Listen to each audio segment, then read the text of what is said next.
Shalom. Shalom. Puji Tuhan pemirsa The Safe Ministry dimanapun berada. Sungguh sukacita yang kita rasakan, kita sekarang berada di triwulan ketiga dengan tema pelajaran satu triwulan ini yaitu keluaran. Dan sebagai pelajaran pertama kita di triwulan ketiga ini yaitu berjudul Penindasan, Latar Belakang, dan Kelahiran Musa. Para panelis juga sudah hadir untuk berdiskusi dengan pemirsa The Safe Ministry, tetapi sebelum itu mari kita berdoa. Saya akan pimpin dalam doa. Bapa kami yang di surga, terima kasih atas berkat-Mu, terima kasih atas pimpinan-Mu, dan terima kasih karena Engkau telah memberikan kami satu pelajaran indah yang akan kami pelajari dan kami akan diskusikan. Bantu kami untuk bisa mengerti, bantu kami untuk bisa memahami ya Bapak. Terima kasih ya Bapak, di dalam nama Yesus Kristus kami berdoa dan mengucapkan syukur. Amin. Baik, sebelum kita mulai pelajaran lebih detail dari hari ke hari, kita akan mendengarkan pengantar akan pelajaran minggu ini oleh Pak Tobing. Baik, pemirsa The Safe Ministry, seperti yang sudah disampaikan oleh Saudari Beatrice, sekarang kita memasuki pelajaran baru dari Kitab Keluaran dan pelajaran minggu ini kita diberi satu judul yang cukup menantang yaitu penindasan, latar belakang dan kelahiran Musa. Nanti kita melihat ada apa yang terjadi dengan penindasan ini, mengapa seperti itu, lalu apa makna yang bisa kita ambil, dan apa hubungannya nanti dengan kelahiran Musa. Kita coba perhatikan di ayat hafalan, ya, yang sekaligus sebagai inti dari semangat pelajaran kita satu minggu ini. Tetapi orang Israel masih mengeluh karena perbudakan, dan mereka berseru-seru sehingga teriak mereka minta tolong karena perbudakan itu sampai kepada Allah. Ya, jadi ada kata apa? Orang Israel masih mengeluh. Jadi memang kalau nanti kita baca bagaimana sejarah orang Israel, memang kata mengeluh, komplain, ya, nggak lepas dari orang Israel. Lalu apa yang membuat mereka mengeluh? Karena mereka apa? Mereka berada di perbudakan dan itu sampai kepada Allah. Dan apa yang terjadi? Allah mendengar mereka mengerang, ya. Jadi rasanya senang sekali kalau apa? Kalau keluhan kita, teriakan kita didengarkan oleh Allah. Lalu bukan hanya mendengar, lalu mengingat kepada perjanjiannya dengan Abraham, Ishak dan Yakub. Apa perjanjiannya? Salah satunya akan apa? Menjadi bangsa yang besar. Lalu Allah akan melepaskan mereka kalau mereka setia. Kemudian tindakan selanjutnya, maka Allah melihat orang Israel itu dan Allah memperhatikan mereka. Salah satu yang paling membahagiakan dalam hidup kita adalah apa? Jika Allah memperhatikan.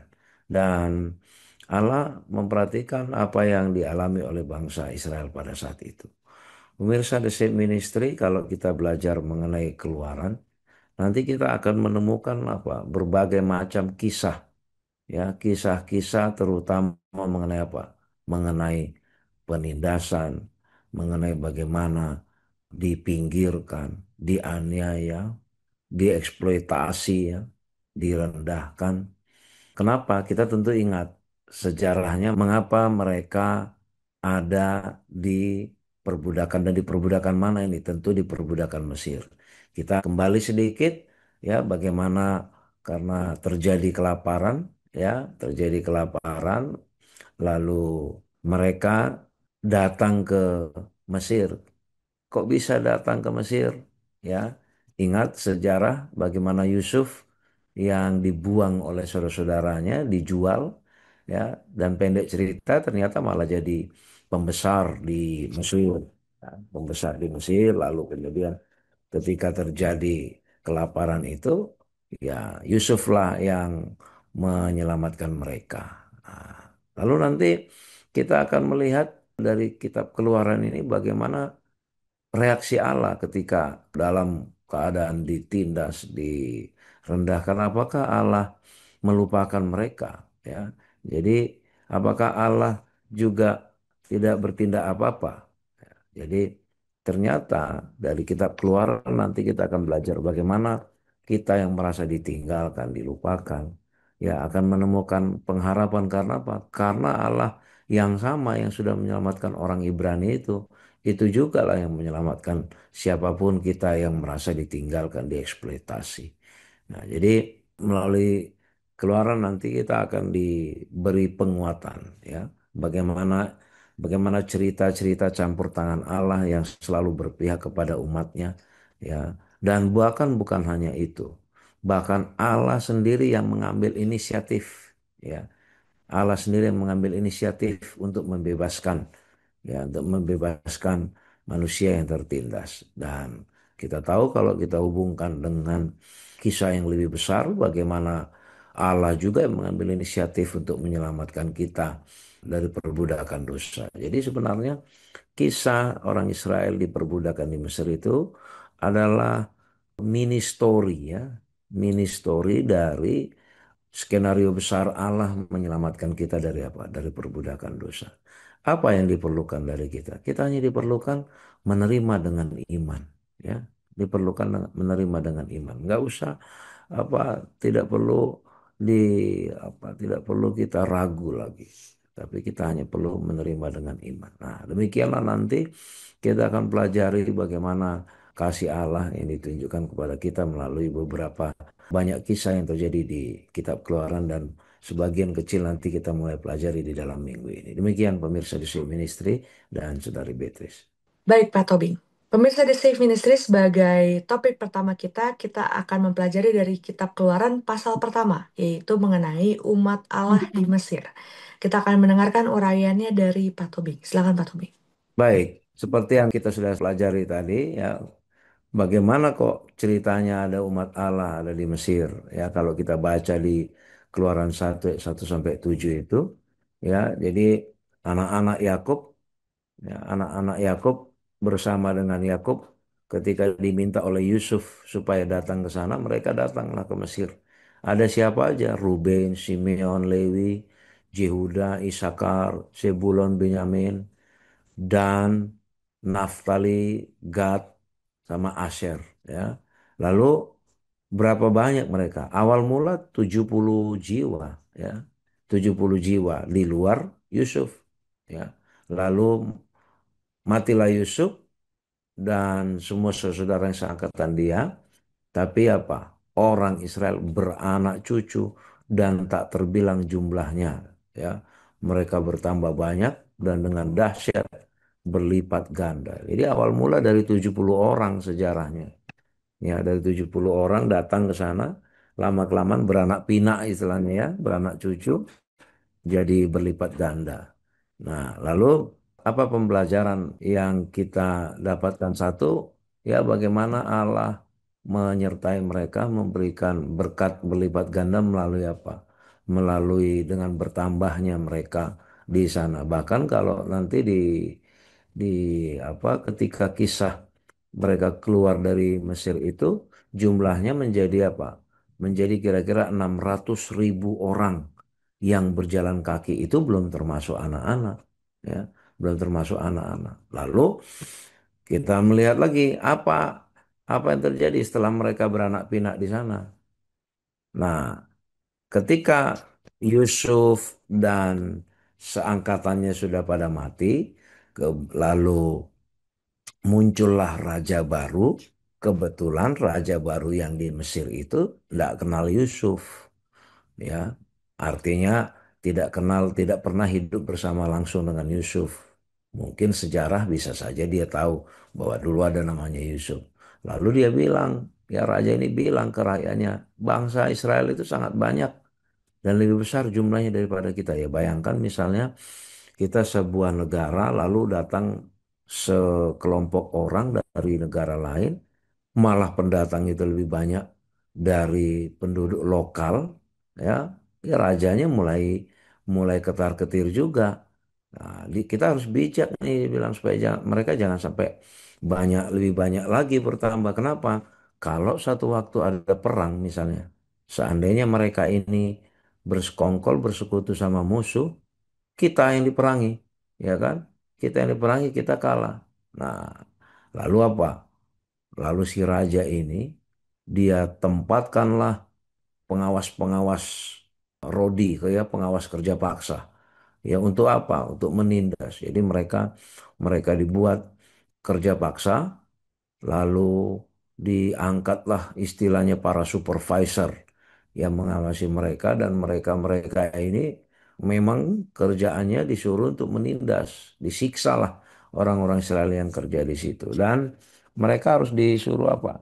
Membangun kota-kota perbekalan, ya, membangun kota-kota perbekalan, yaitu apa? Pitom dan Ramses. Jadi itulah kondisi orang Israel pada saat itu, ya.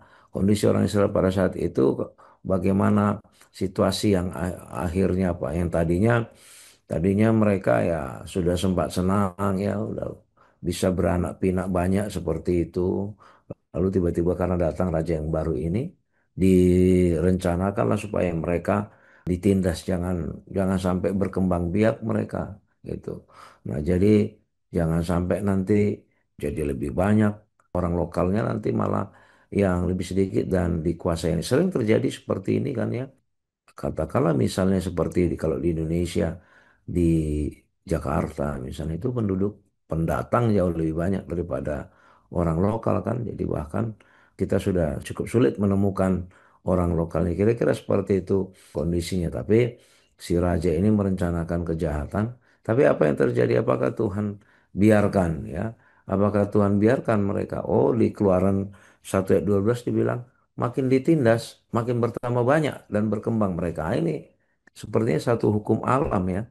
Kalau kita misalnya semakin menekan orang, orang yang kita tekan itu bukan makin hilang, tapi makin berkembang. Jadi sama kayak misalnya kita bola gitu, ya, kita tekan sini malah muncul, atau balon kita tekan sini muncul gelembungnya ke tempat lain.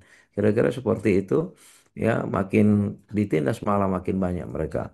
Itulah salah satu campur tangan Tuhan, dan nanti kita akan lihat bagaimana kisah-kisah campur tangan Allah lagi kepada mereka. Demikian, Saudari Beatrice. Baik, Pak Tobing. Melanjutkan dari topik sebelumnya, kita juga akan mempelajari akan latar belakang sejarah akan bangsa Israel di tanah Mesir. Itu akan kita dengarkan pelajaran ini dari Pak Fajar. Silakan, Pak. Ya, Beatrice dan pemirsa The Safe Ministry ya. Apa sih latar belakang sejarah bagaimana orang-orang Israel ini bisa berada di tanah Mesir?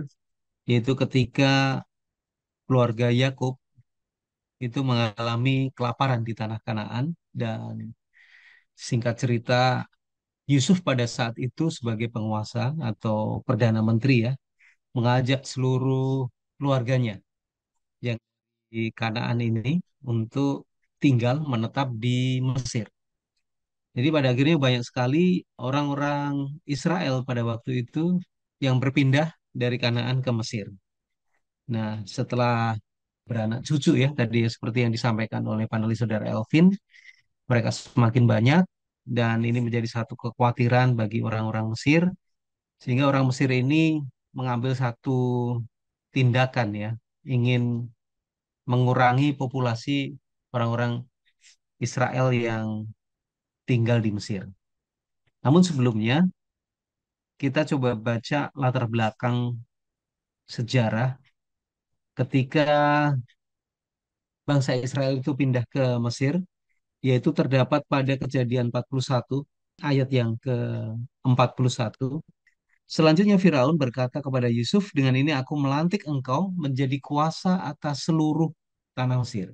Jadi latar belakangnya karena memang Yusuf ini dia bisa menceritakan mimpi daripada Firaun, dan pada akhirnya Firaun ini memberikan satu apresiasi, melantik Yusuf menjadi perdana menteri. Ayat yang ke-42. Sesudah itu Firaun menanggalkan cincin meterainya dari jarinya dan mengenakan kepada jari Yusuf, dipakaikannya lah kepada Yusuf pakaian daripada kain halus dan digantungkannya kalung emas pada lehernya. Ayat yang ke-43. Lalu Firaun menyuruh menaikkan Yusuf dalam keretanya yang kedua, dan berserulah orang di hadapan Yusuf, hormat, demikianlah Yusuf dilantik oleh Firaun menjadi kuasa atas seluruh tanah Mesir. Ayat yang keempat, berkatalah Firaun kepada Yusuf, akulah Firaun, tetapi dengan tidak setaumu, seorang pun tidak boleh bergerak di seluruh tanah Mesir. Jadi Yusuf memang memiliki satu kuasa ya. Dia orang kedua dari Firaun, sehingga tidak heran dia memiliki satu otoritas untuk mengajak keluarganya tinggal di Mesir selama ya, sebetulnya selama masa kelaparan itu berlangsung. Tapi rupanya mungkin karena sudah berada di zona nyaman, salah satu keluarganya dari anak Yakub ini memiliki kuasa jabatan di Mesir, sehingga ya orang-orang Israel ini ya menetap di situ cukup lama ya, cukup lama, dan pada akhirnya semakin berkembang dan banyak ya. Lalu ada satu penguasa baru, itu kurang lebih sekitar tahun 1570 sebelum Masehi. Sampai dengan 1546 ada Firaun yang berkuasa, yaitu Ahmose. Ahmose ini dia tidak mengenal Yusuf sama sekali. Tidak mengenal Yusuf. Kemudian ada Raja Firaun yang berikutnya adalah Amenhotep I, yaitu pada tahun 1546 sampai 1526. Jadi kurang lebih sekitar 20 tahun ya mereka berkuasa. Seorang penguasa yang takut kepada orang Israel dan menindas mereka. Kemudian ada Tutmose I, itu berkuasa pada tahun 1525 sebelum Masehi sampai 1512 sebelum Masehi. Nah, Firaun inilah yang mengeluarkan dekrit kematian bagi semua anak laki-laki Ibrani. Jadi kalau kita ingat bahwa ada pembunuhan bayi-bayi Israel itu terjadi pada pemerintahan Tutmosis I ya. Nah, kemudian putrinya yaitu Hatshepsut itu tahun 1503 sebelum Masehi sampai 1482 adalah putri yang mengadopsi Musa sebagai anaknya. Jadi Firaun Tutmose yang ketiga 1504 sebelum Masehi sampai 1450.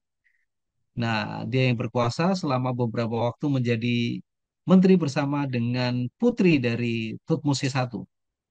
Adalah Firaun yang pada saat zaman keluaran ya. Pada zaman bangsa Israel itu keluar dari tanah Mesir. Nah, kalau kita lihat beberapa sejarah, kita bisa bandingkan ya. Beberapa sejarah-sejarah sejarah yang sudah terjadi.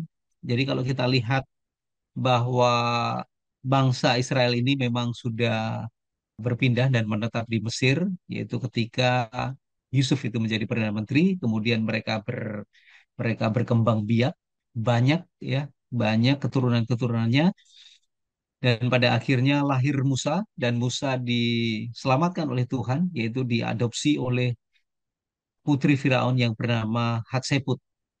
Jadi dialah yang mengadopsi Musa sejak kecil.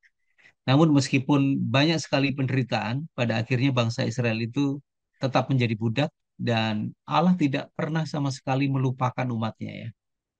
Dan Allah sendiri memiliki satu rencana untuk memberikan tanah perjanjian, tanah yang dijanjikan itu kepada bangsa Israel supaya bangsa Israel itu kembali ke tanah perjanjian.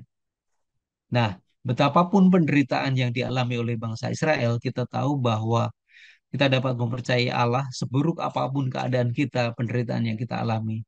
Namun Tuhan masih tetap memberikan pemeliharaan, masih tetap memberikan kepercayaan kepada bangsa Israel. Begitu juga dengan kita ya. Meskipun kita juga mengalami penderitaan yang pernah dialami oleh bangsa Israel, Tuhan masih tetap mengendalikan segala sesuatu, masih tetap memegang masa depan kita dan memberikan satu janji dan harapan yang cerah. Demikian Beatrice dan pemirsa The Safe Ministry.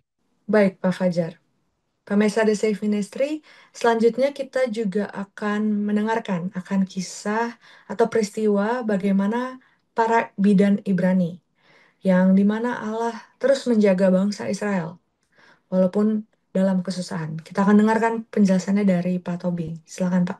Baik, pemirsa The Safe Ministry, kita melihat bagaimana ajaibnya cara kerja Allah. Tadi seperti diterangkan panelis saudara Fajar, ya Firaun menyuruh memusnahkan Musa, malah putrinya sendiri yang mengadopsi Musa, ya. Jadi malah orang dalam yang dipakai Tuhan untuk menyelamatkan Musa. Dan bukan hanya itu, sekarang bekerja melalui apa? Bidan, ya.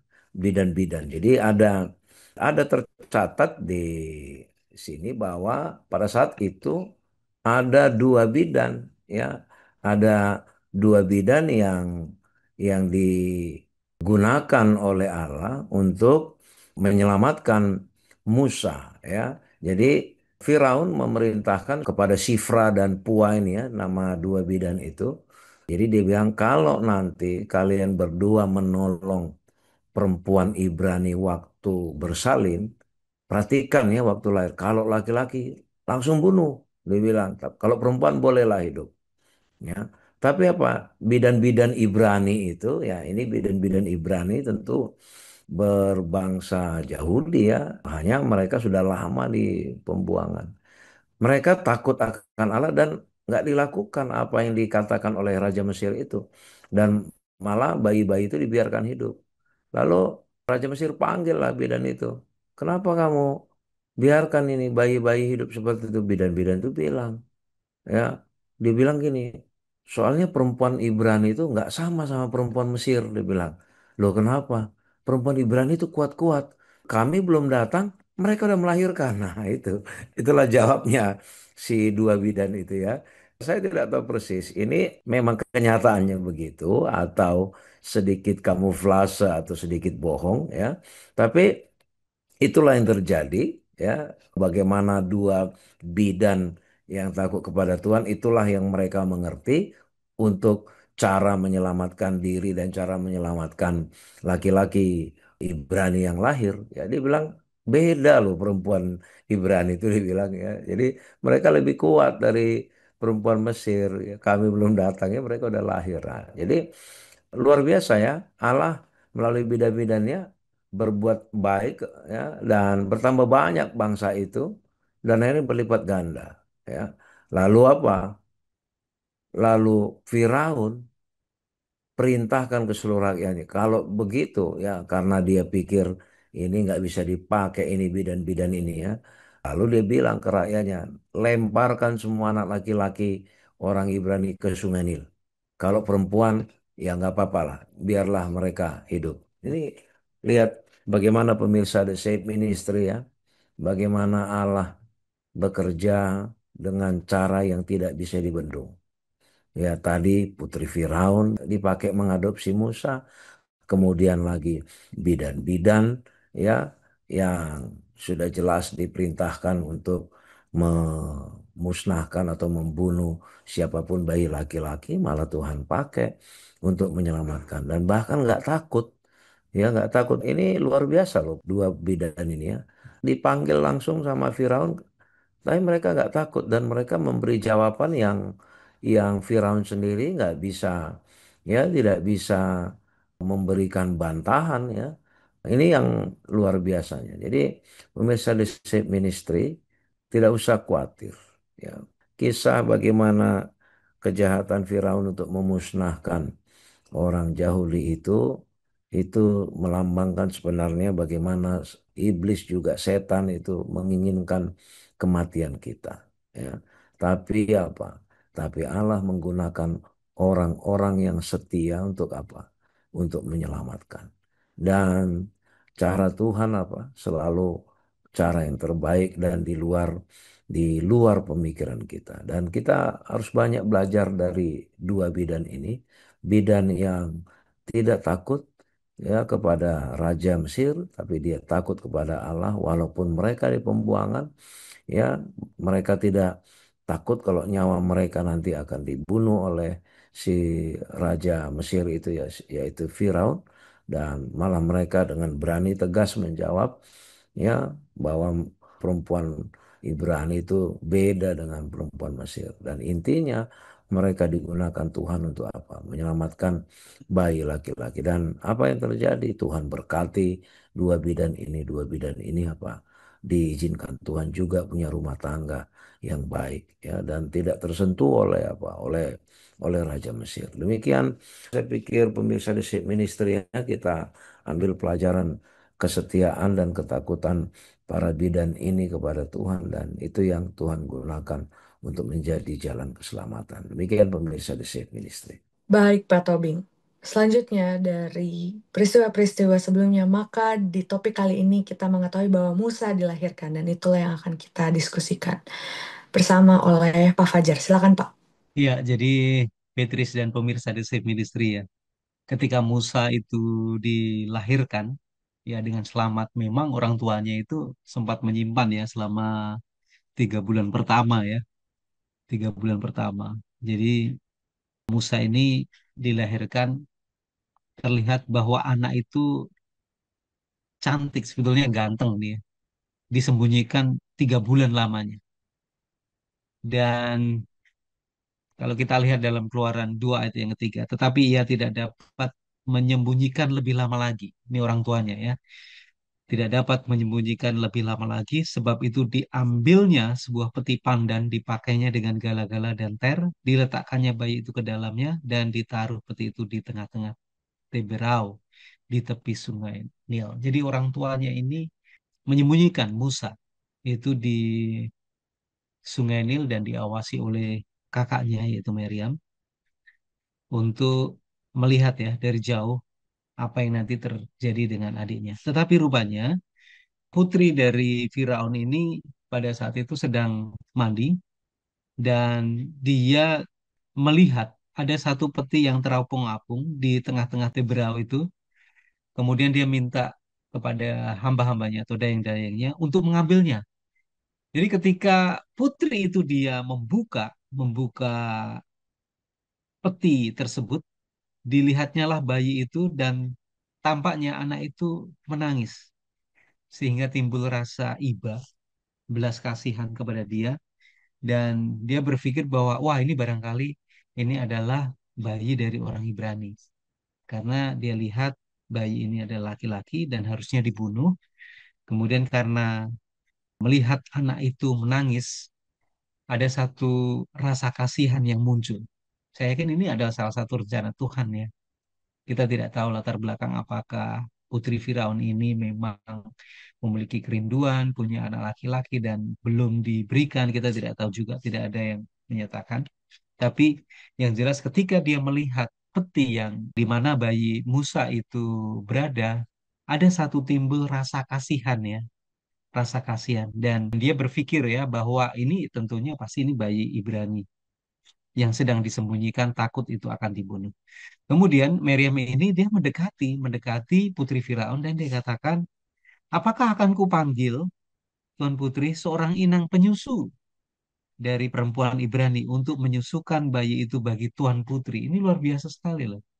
Jadi kakaknya ini dia betul-betul menyaksikan, mengawasi, dan dia melihat dengan matanya sendiri bahwa Putri Firaun itu sedang mandi, kemudian dia mengambil peti itu dan dia melihat adiknya menangis.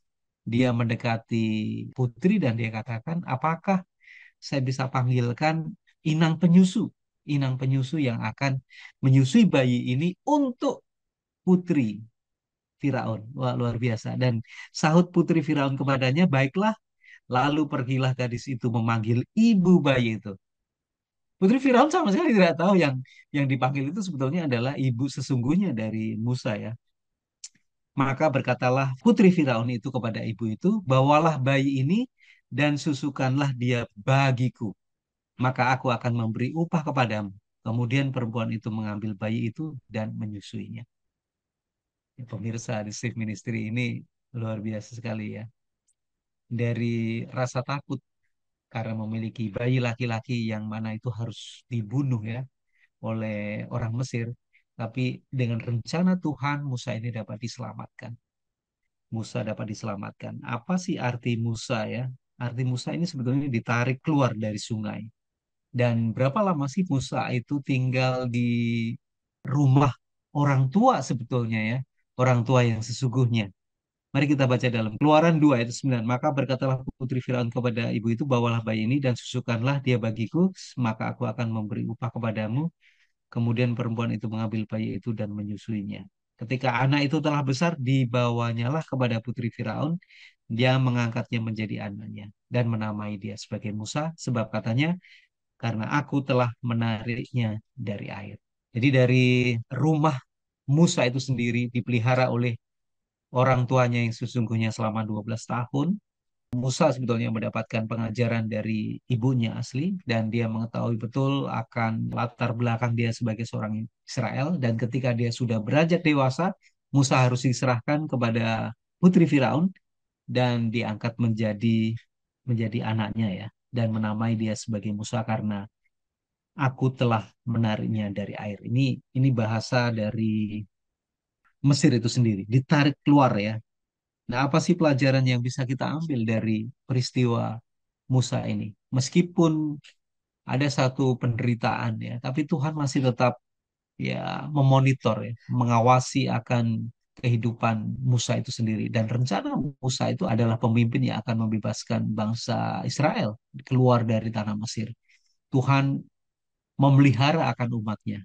Begitu juga dengan bagi kita semuanya. Kita tidak tahu, mungkin kita akan mengalami satu penderitaan apapun di atas dunia ini. Namun sekali lagi, Tuhan yang sama yang kita sembah seperti halnya pada masa lalu, Tuhan yang sama juga yang akan tetap menyertai kita di masa sekarang maupun masa yang akan datang. Demikian Beatrice dan pemirsa The Safe Ministry. Baik, Pak Fajar. Pemirsa di Safe Ministry, selanjutnya ketika Musa ingin dibunuh ketika masih bayi, tetapi di topik selanjutnya ada perubahan rencana yang dilakukan oleh Firaun. Bahkan ketika Musa sudah dewasa, kita akan dengar penjelasannya oleh Pak Fajar. Silakan, Pak. Ya, ini menarik ya Beatrice dan pemirsa The Safe Ministry ya. Apakah Musa setelah dia diangkat menjadi anak dari Firaun ini ya, apakah berjalan dengan baik, mulus gitu ya? Dan memang sih sebetulnya Musa ini mendapatkan pendidikan formal ya, pengetahuan tentang militer, kemudian tentang hukum yang ada di Mesir dan semua pendidikan-pendidikan yang diberikan. Musa itu sebetulnya dipersiapkan ya menjadi Firaun sebagai pengganti Tutmose yang ketiga itu. Dan kalau kita lihat juga, Musa itu memang digadang-gadang menjadi Firaun berikutnya. Tetapi rupanya ada satu perubahan rencana. Memang dia darahnya adalah darah orang Ibrani, tapi dia mendapatkan pendidikan yang layak, yang bagus itu di tanah Mesir. Memang Tuhan memiliki satu rencana yang luar biasa sekali ya. Dia sekolah di Mesir sebetulnya. Berapa lama Musa tinggal di Mesir? Pada waktu dia setelah umur 12 tahun di rumahnya sendiri, kemudian dia tinggal menetap di mana istana bersama dengan ibu angkatnya yaitu Putri Firaun. Itu kurang lebih 40 tahun ya. Berarti sekitar 40 dikurangi 12, sekitar 28 tahun dia memperoleh pendidikan dan dia digadang-gadang dia menjadi Firaun. Namun apa yang terjadi? Kalau Musa seandainya memilih untuk tetap menjadi Firaun, mungkin barangkali mumi daripada Musa itu akan ditemukan di salah satu piramida Mesir untuk saat ini. Namun rupanya ada satu perubahan rencana. Singkat cerita sebetulnya Musa ini seringkali dia turun ke lapangan untuk melihat bagaimana bangsa-bangsanya itu menjadi budak, membangun kota, membangun ya mungkin membangun piramida juga ya. Dan dilihat juga ada seorang Ibrani, mungkin salah satu dari kaumnya ya, mungkin saudaranya dia, karena bangsa Ibrani itu diperlakukan tidak adil, disiksa oleh orang Mesir.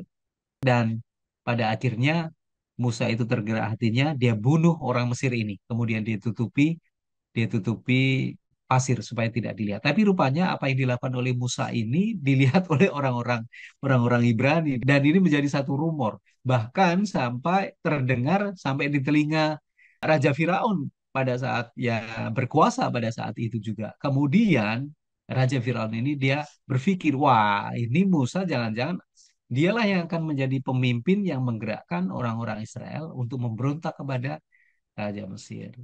Jadi ada satu hukuman yang harus diberikan, mau tidak mau Musa harus dibunuh. Nah, inilah perubahan rencana itu. Musa sangat begitu dilema. Apakah dia tetap tinggal di Mesir atau dia harus menyingkir? Rupanya dia akan mengambil opsi untuk menyingkir. Menyingkir keluar dari Mesir dan dia tinggal di Midian kurang lebih sekitar 40 tahun. Kalau kita lihat masa hidup daripada Musa, 120 tahun itu dibagi tiga bagian. 40 tahun dia tinggal di Mesir, 12 tahun dia di rumahnya bersama dengan orang tuanya, dan 28 tahun dia tinggal di istana Mesir mendapatkan pendidikan, ya, pendidikan. Itu 40 tahun yang pertama, dan 40 tahun yang kedua dia tinggal bersama dengan Imam Zitro, mertuanya, dan dia mengembalakan kambing dan domba dari Zitro. Dan 40 tahun dia menjadi seorang pemimpin bangsa Israel untuk mengeluarkan mereka dari tanah Mesir untuk kembali ke tanah Kanaan. Dia adalah penulis 5 kitab buku pertama Musa. Salah satunya adalah Keluaran ya, Kejadian, Keluaran, Imamat, Bilangan, Ulangan. Dan inilah menjadi satu sejarah yang luar biasa bagaimana seorang seorang Musa ini menjadi orang yang penyabar ya. Pengalaman dia berbicara dengan Tuhan di belukar yang menyala-nyala ini menjadi satu satu tonggak bagi dia untuk memimpin bangsa Israel keluar dari tanah Mesir. Nah, kalau kita lihat di sini Tuhan masih tetap memberikan pemeliharaannya kepada Musa. Dan pada akhirnya Musa menjadi seorang pemimpin dan membawa seluruh bangsa Israel. Kita lihat bagaimana rencana Tuhan yang begitu luar biasa sekali ya, khususnya bagi Musa. Dan Musa pada akhirnya memperoleh satu janji ya, janji meskipun dia harus mengalami kematian, Tuhan bangkitkan dia. Dan saat ini dia bersama-sama dengan Elia ya, dan memperoleh satu kehidupan kekal. Demikian Beatrice dan pemirsa The Safe Ministry. Terima kasih Pak Fajar. Tidak terasa kita sudah sampai di ujung diskusi kita. Kita akan mendengarkan kesimpulan oleh Pak Tobing. Baik, pemirsa The Safe Ministry, berawal dari bagaimana Yusuf dibuang oleh saudaranya lalu terjadi kelaparan, dan Tuhan bertindak melalui memanggil keluarga Yusuf, anak-anak Israel datang ke sana. Dari awal mula hanya 70 jiwa menjadi berkembang menjadi sekian ratus jiwa dan mereka bertambah banyak. Dan direncanakanlah penindasan oleh Raja Mesir kepada mereka, namun Tuhan bekerja melalui alat-alatnya. Dan bahkan yang sangat tidak diduga adalah Allah bekerja bahkan melalui putri Firaun sendiri, dan juga bekerja melalui 2 orang bidan ya, suatu profesi yang tidak diduga, dan Tuhan memberikan keselamatan kepada mereka. Banyak rencana kejahatan untuk membunuh, memusnahkan umat Tuhan ya, tapi Tuhan selalu intervensi, campur tangan untuk menyelamatkan. Demikian juga ini menjadi gambaran bagi kita. Kita berada di dalam penindasan dosa. Setan tidak senang kalau kita selamat dari dosa-dosa kita. Oleh karena itu, setan merencanakan bagaimana memusnahkan kita dengan berbagai macam instrumen, berbagai macam alat dia pakai. Dia kerahkan seluruh kekuatannya. Tapi kayu salib adalah jaminan kepastian bahwa setan pasti mati. Dan kayu salib adalah satu pengharapan bagi kita bahwa kita telah diselamatkan oleh Allah.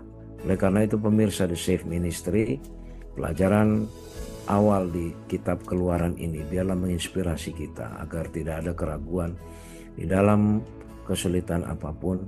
Ketika Allah yang sudah campur tangan, tidak ada yang bisa menghalangi rencana-rencana jahat dari setan. Biarlah kita sama seperti orang Israel pada saat itu, sama seperti anak-anak Yakub saat itu, di mana mereka setia kepada Allah. Demikian juga 2 bidan itu, biarlah kita juga setia kepada Allah, agar Allah bisa bekerja, agar Allah bisa melakukan rencananya untuk menyelamatkan kita, menghindarkan kita dari rencana jahat yang dicanangkan oleh setan yang memang selalu menginginkan kematian kita. Kiranya Tuhan memberkati kita. Terima kasih kepada para panelis dan terima kasih pemirsa The Safe Ministry dimanapun berada. Tentunya kami berharap pemirsa The Safe Ministry mendapatkan inspirasi baru atas penjagaan Tuhan di dalam kehidupan kita, bahkan dalam kesulitan. Kita akan tutup diskusi kita dalam doa yang akan dipimpin oleh Pak Tobing. Mari kita berdoa.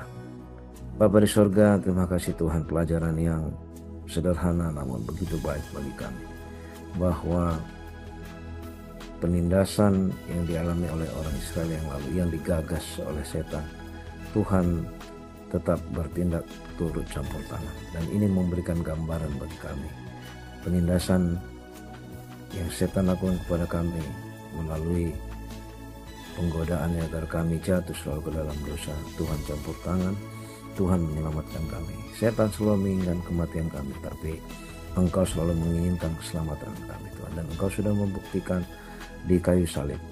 Itulah bukti terbesar yang Tuhan berikan bagi kami sebagai pengharapan kami Tuhan, bahwa Engkau adalah Allah kami yang memberikan keselamatan, dan satu jaminan pasti bahwa setan sudah memiliki kematian yang dia tidak bisa hindarkan Tuhan.